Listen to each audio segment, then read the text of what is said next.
Nick is also a radio. You have a radio show on 3CR in Melbourne. How do you pronounce it, by the way? Enpsychedelia. So it's a bit of a mouthful. I realised that much later that it's not a good idea to call a radio show that's something really difficult to spell, because you never see it on the radio unless you're particularly good at visualising words and doing that sort of. Anyway, it's Enpsychedelia, and on that show, it's been running for 4 years now, and we regularly speak to people like Ms. Guidance, like David Shoebridge, like Fiona Patton, like Martin Williams, who you'll hear from later, David Nichols, who you heard from. So the idea is to talk about these issues pretty widely from a perspective of largely focused on sort of harm reduction, but looking at the science, looking at the political and cultural issues as well. So that's one of my hats, as Ms. Guidance mentioned, also President of Australian Psychedelic Society, not particularly relevant for what I'm talking about today. And also, when Adela was speaking earlier and talking about running for Parliament, so I ran with the Australian Sex Party about 4, 5, 6 years ago, which is partly why I know Fiona. And also worked with the Eros Association, which is the adult industry lobby group. And that's where I largely got my experience researching and seeing the inner workings of the synthetic industry. So that's what I'm going to talk about today.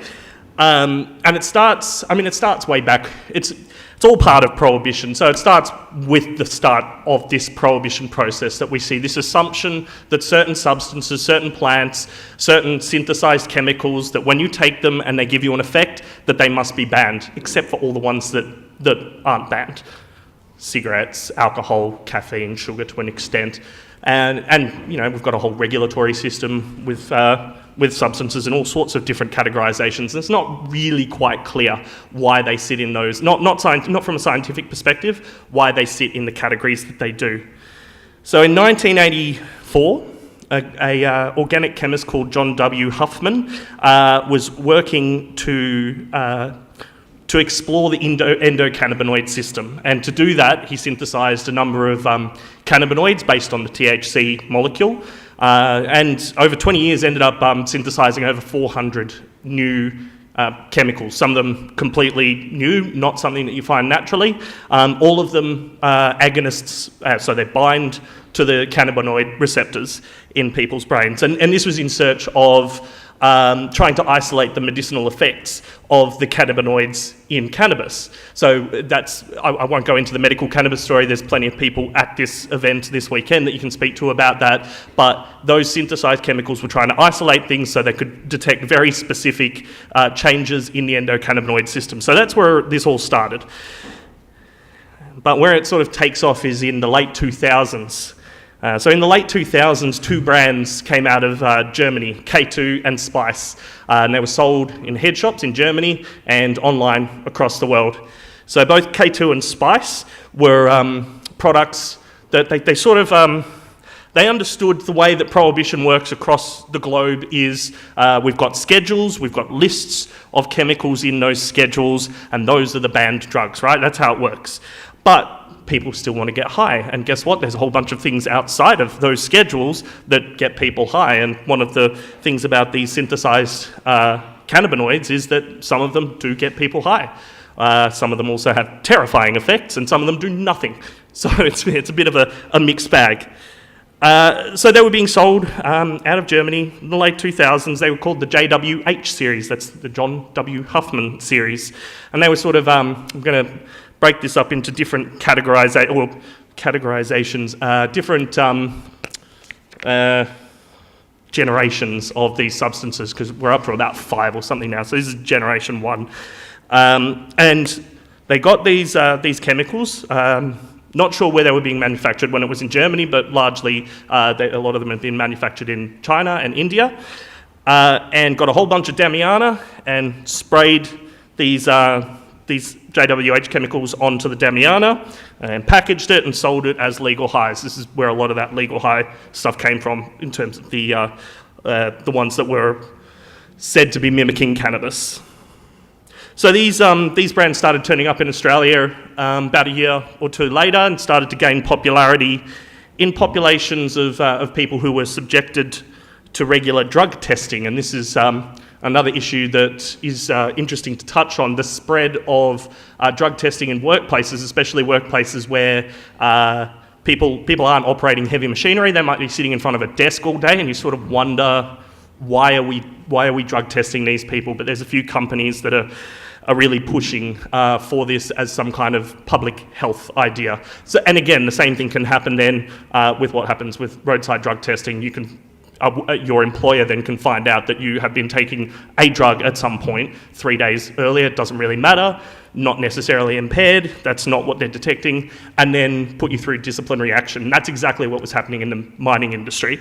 So that's why people in the mining industry, especially in Queensland, WA, where people largely fly in, fly out, it's quite stressful work for a lot of people, very intensive periods of work, earn a lot of money and then have a whole bunch of time off. So people like drugs, so they liked to take drugs, and then they found that some drugs were not good to take because it got them in trouble at work, so they moved on to some of these synthetic chemicals, K2, Spice, and a whole plethora of other brands that started popping up. So in 2011, I think it was, in Western Australia, there's a forensic lab called Chem Centre. It's the only forensic lab in this country that is like a government authority. It's legislated to provide forensic analysis for the WA government, and they created a list of these chemicals, which were largely the JWH, the John Huffman cannabinoids, and those were the ones that were in the products. And they said,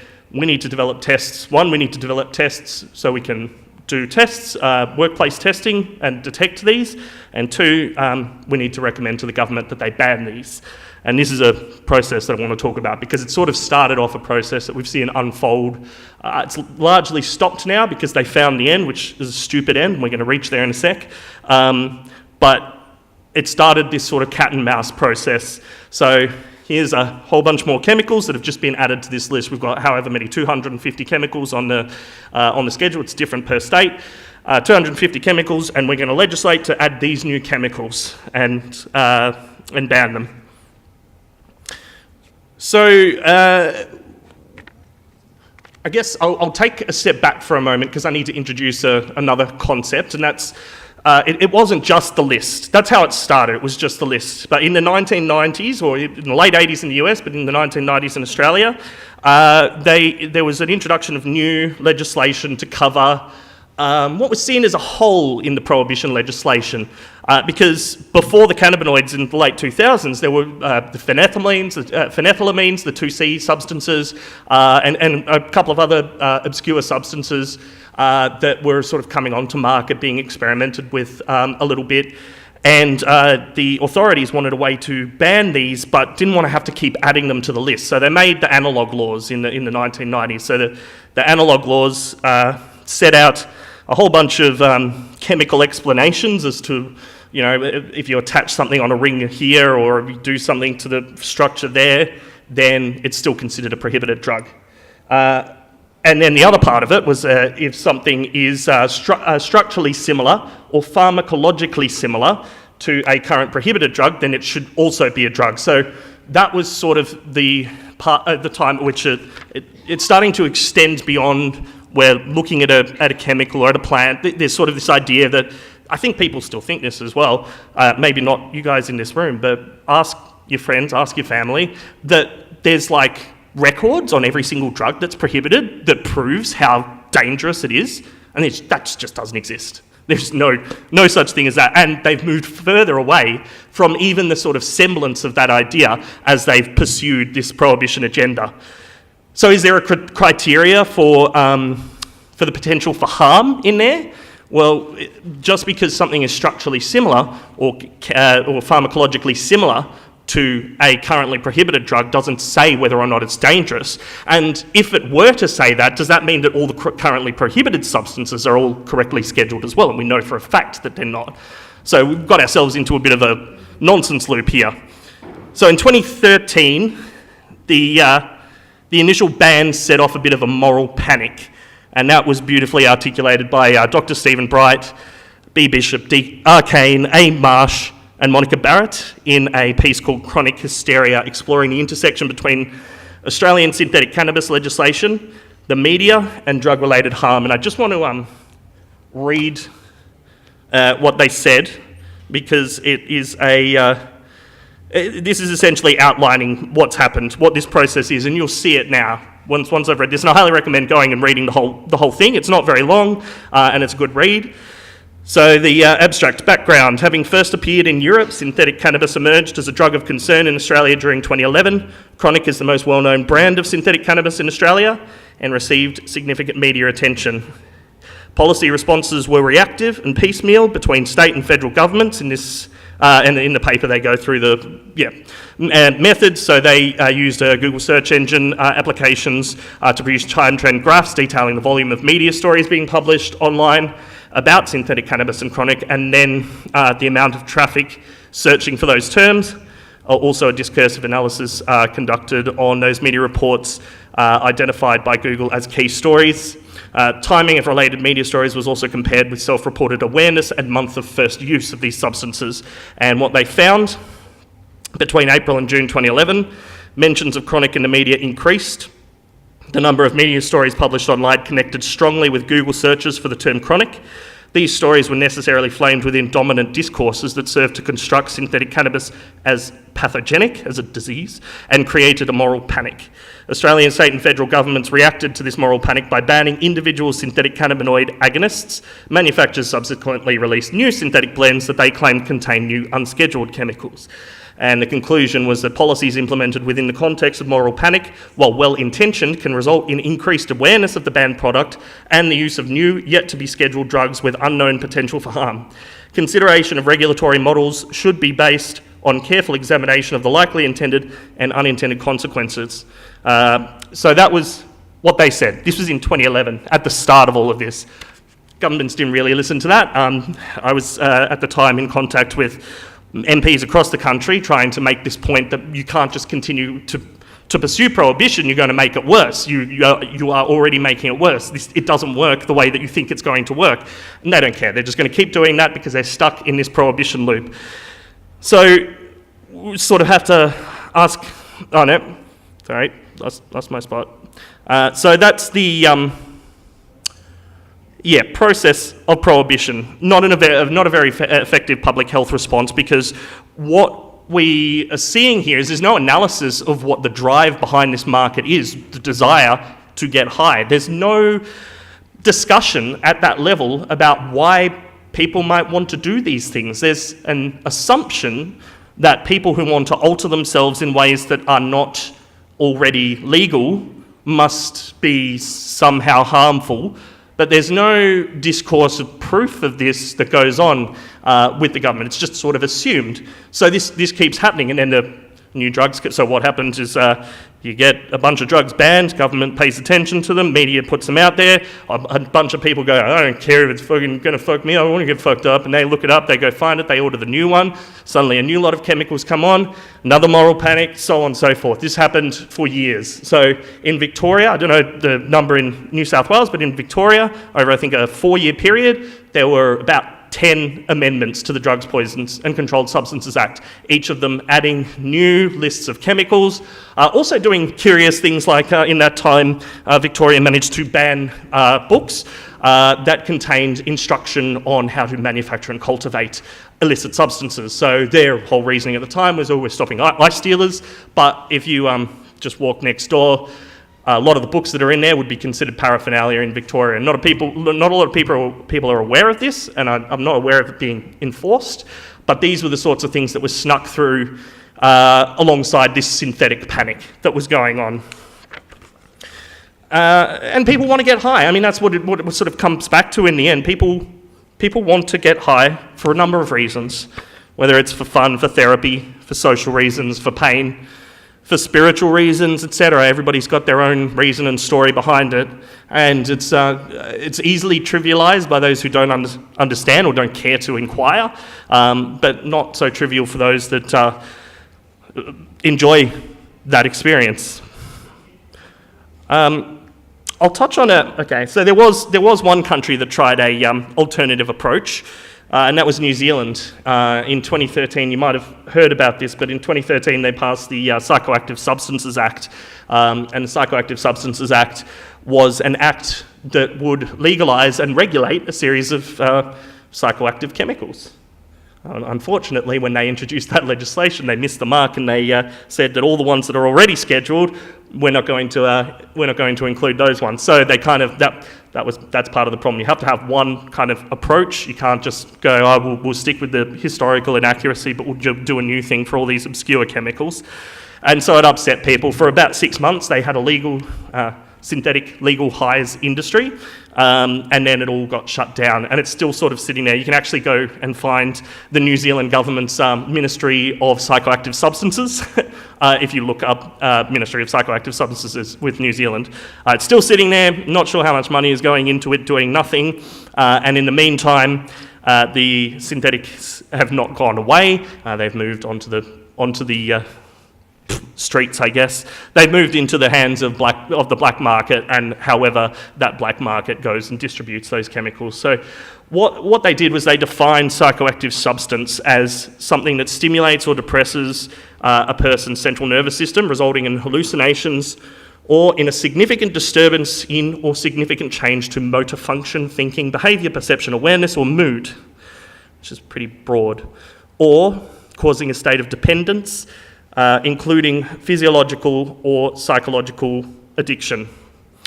And they said that any plant material, any substance, anything that does this to you is a psychoactive substance and regulated by our Act. What that ended up doing is being sort of almost like a Trojan horse. I don't think this was intentional in New Zealand, but it was almost like a Trojan horse, because what it did was it negated the need for the New Zealand government to have to keep rescheduling chemicals. They were doing a similar thing to what Australia was doing, adding things to this schedule all the time. Suddenly, if you've got a definition that's so broad that all psychoactive substances are just automatically scheduled on one thing, you can do one thing with them, maybe say, oh, we'll regulate some of them, or, and this is the way that things happen, we'll prohibit a whole bunch of them, then you don't need to add things to this schedule anymore. The schedule's redundant. Anything that's psychoactive is now illegal. So this is what happened in New Zealand and in Australia after a series of introductions and cycles of moral panic and new bill that updates the old bill and blah, blah, blah. They just went, okay, and they've done this in New South Wales, Victoria, all across Australia now. We're just going to flat ban psychoactive substances. So, and I gave you that definition. That's all it is. That's if something meets that definition, which hasn't really been tested in court because it's going to be a very expensive journey for whoever decides to test that in court.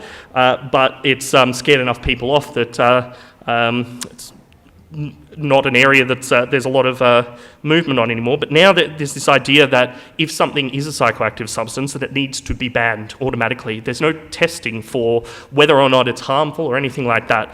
So I guess the reason this is relevant here this weekend is because this is the process of Prohibition. This is the sort of loopy thing that we've got ourselves in with Prohibition. And it's so easy for so many of us to see the reports about synthetics, for example, and maybe some of you have had this feeling before when you've seen reports about synthetics and look at how awful it is and go, well, they should just be able to get cannabis, well, we should ban that synthetic, that's bad.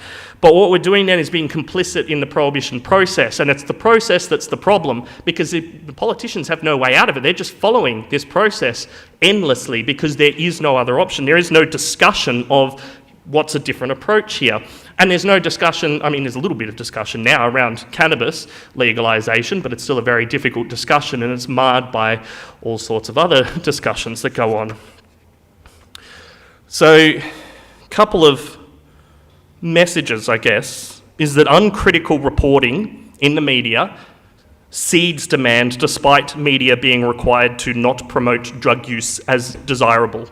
And that's something that's in most media organisations' charter. It's legislated that it has to be under the Broadcasting Services Act, so they have to make sure not to promote drug use as desirable. What does that mean?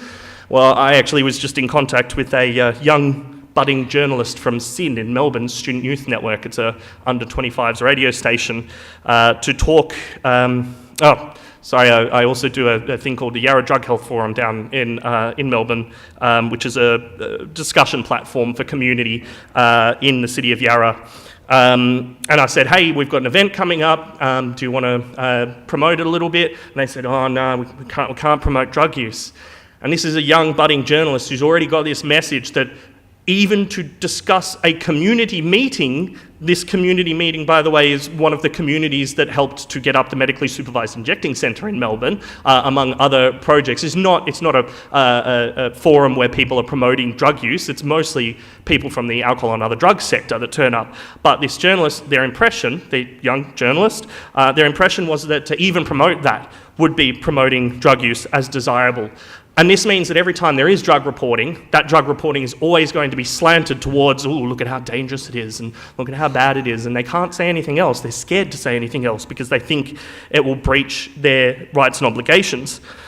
And this whole process prompts the politicians to respond, and they're stuck in this policy loop of they can't quite think outside of the, we've got mind-altering substances, we better prohibit them. There's never any question of, well, is that mind-altering substance also going to harm somebody significantly? Do we have a level of harm or risk that's acceptable? Are people allowed to take their own risks with their own bodies? Well, we don't have answers to these questions.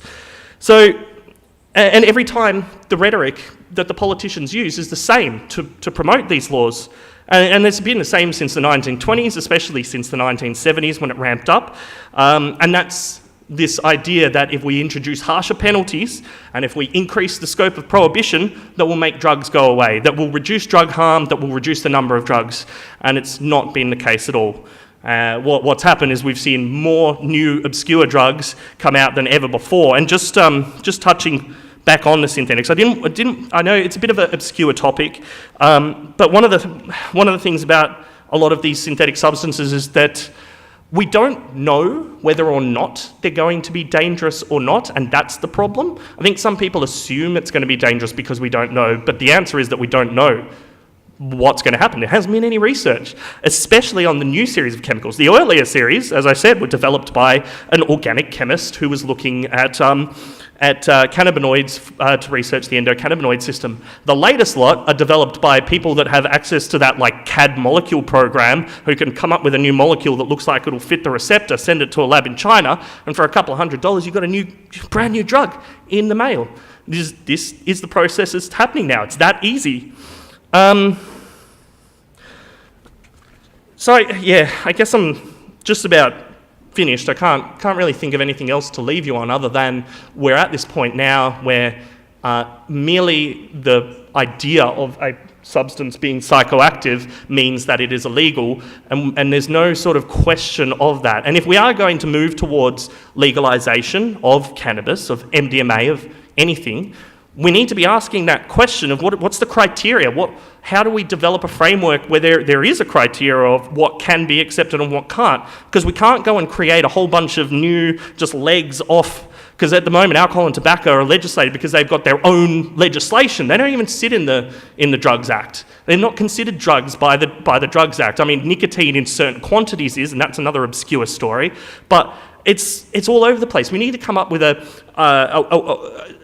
a general set of criteria so that we can approach this with a little bit more consistency, a little bit more rigour, and a little bit more care for what people want, which is sometimes to get high and to remain healthy and safe, generally. Thanks. Thanks so much, Nick. Super sweaty up here. Do we have any questions for Nick from the audience? Just here this way. So you mentioned that there was, as they were cycling through the different cannabinoids, that some of the companies would say that they'd moved on to the next series and this, that, and the other. Were any of those tested? And part of the reason I ask is that I know in the States, particularly around, I think it was PMA and some of those compounds, a lot of the RC vendors would put out a product, say the laws would change. They would say, oh, this is a new product. This no longer has any of the compounds that were in the last product. We've moved on to entirely new things, so nothing to see here. But then when some of those compounds, some of the actual mixes would get tested, it would turn out that it was nothing but the scheduled compound. Absolutely, yeah. So were they doing the same? Yeah, absolutely, yeah. The whole market is incredibly obfuscationary, and just to, like, I worked alongside a lot of people who were going and doing this, and I thought that they were going to tell me the truth on things, and there was always just like packets of lies. You just don't know what's going on. So if you really want to find out what's in those packets, you have to take it to a lab, because one of the big elephants in the room, I think, is that these synthetic cannabinoids really got a reputation very quickly, and quite rightly so, for causing substantially greater mental health conditions.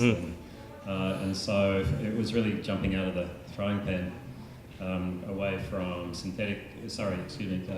cannabis, which is far easier to titrate for dose. And of course you have an effect I'll be talking about tomorrow, the entourage effect, which is the influence of the non-THC other cannabinoids and potentially terpenoids, which can ameliorate and soften and counteract some of the effects of THC. Single synthetic cannabinoid products just didn't have that defence at all. Classically, prohibit one far safer compound or drug, and then you'll end up as proliferation of far more serious problems. Exactly. In the end, people just want cannabis, and that's we did a bit of market research back in 2013, and that was what people wanted. They just want to be able to get cannabis, but people were reporting things like they don't want to go to a dealer. They don't want that feeling of an illegal interaction, or people were getting tested in a workplace where it wasn't about their impairment or things. The motivations for people reaching into this market were caused by prohibition. And the solution that the politicians saw was to introduce more prohibition. They didn't see why people were trying to choose to take some of these things. And just on, so I didn't want to be a hypocrite, so I've tried dozens of these things. And as I said before, some of them are terrifying. In fact, I had one the other day, a bad mistake, because I was quite sure I was going to die for about what seemed like an eternity. It was about 5 minutes. But just the most, like if you want to take a drug that gives you an instant panic attack, I can hook you up. Don't say yes. Any other questions? Yeah, I was going to say too that around MardiGrass, the police propaganda was just all about safety. So yeah, definitely when that is used as an argument, it's hard to counter with the nuances. Actually, on that as well, one project that's sort of come up, and David or Mark, I can't remember which of you touched on it, but the synths are still around, but they're not being sold by the bigger sort of adult stores or head stores anymore. They're mostly being sold by sort of slightly dodgier cowboy retailers, or they're straight up being sold on the streets. And I've been hearing through the Alcohol and Other Drug Worker Network around Melbourne, especially in Melbourne, that they're causing a lot of problems. There's a lot of people that are presenting with serious mental health issues, with seizures, with all sorts of things, from smoking obscure synthetics. We don't know what the fuck is in them. We have no idea, and there is no information, and we've been led to this point by prohibition again, because they didn't think their way out of it, looking at hopefully getting a bit of a information sharing project going. So I don't know, if you're in Melbourne and you know anything about that, that'd be cool, but yeah, just thought I'd mention that. Is it any in Victoria, is it anything that you take, anything that's sold that has a psychoactive substance in it? Because, I mean, taken to the extreme, it sort of empties out your spice tray too, doesn't it? It's got saffron, dill, cinnamon, fennel. Absolutely. Is it to that silliness? Yeah, absolutely it is. But they inserted a nice long list of exemptions into the legislation. So it's a psychoactive substance. Here's the clear definition. Oh, except these ones. It's like those dodgy, like I before E except after C kind of rules that don't really fucking work at all. That's what they've done with the law. They've gone, here's a bunch of substances that if they do this, then they're definitely bad for you, except for these ones, but for no particular reason other than, like, we already have them, so what? So yeah, there is a huge list of exemptions in New South Wales. In fact, New South Wales was the first to do it, and then I think Victoria followed, and then spread across the country. Cool. Well, thank you very much, Nick. Thank you. That was very enlightening, and probably the first time we've had a talk on the synthetics in the cannabis world since we've been doing this. So thanks very much. It's a very important topic.